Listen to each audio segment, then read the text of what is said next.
Ayan, morning routine po natin guys. Pakain tayo sa ating mga pigi-pigi. Ayan, medyo okay na. Update lang po tayo.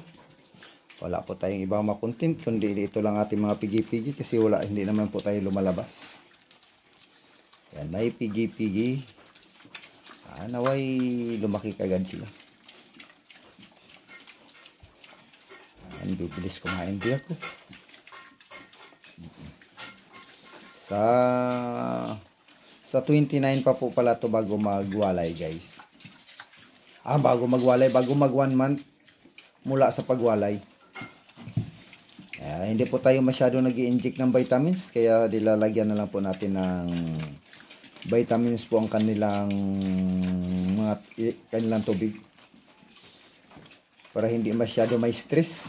Kasi kung palagi po tayo nag-i-inject ng vitamins, nai-stress po sila. Gaya niyan kay MG Mix, nai-stress yan kasi na-injikan po yan siya kagapon. Pero pinaliguan na po natin para matanggal yung init sa katawan at saka maalis yung pananamblay. Kasi kung hindi natin paliliguan, lalong mananamblay kasi mainit ng kanilang katawan, lalo na feeds ang kanilang kinakain. Napakainit daan sa katawan ang feeds. Kaya palagi nating naalagaan sa tubig. Wala pa siya kasing drinking water. Kaya nilalagyan ko lang siya ng tubig. Lalo na po yung isang nanay natin, guys. Kaya talagang hindi tayo maka-alis-alis basta-basta dito sa ating munting babuyan. Kasi walang maglalagay ng kanilang mga tubig. Ito mga pigi-pigi nating maliliit, may drinking water na po sila. Ayan, no. Improvise lang muna kasi pang mahirap lang muna ang drinking water. Kumbaga mga tira-tira lang na mga wala pa tayong pambili ng tubo. Hindi man kamahalan ang tubo pero kailangan din ng budget.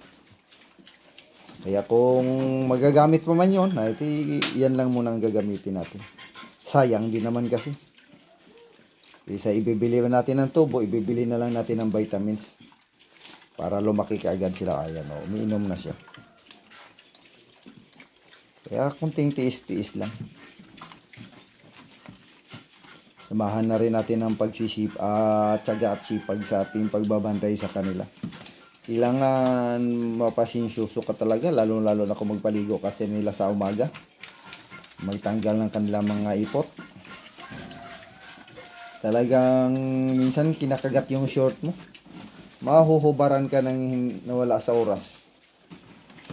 Marami pong salamat guys. Sa lahat po pala, shout out po muna pala tayo sa ating mga kaibigan na lagi nakasuporta sa atin.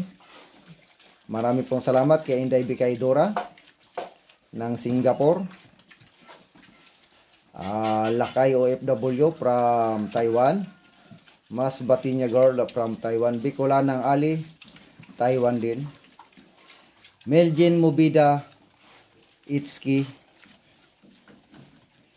Edna Salis, Mariel Campos, Brian Buna, Winnie De Leon. Sa hindi ko pa po na siya shoutout po, paki-comment down below na lang po para ma-shoutout ko po kayong lahat. Marami pong salamat and God bless you all.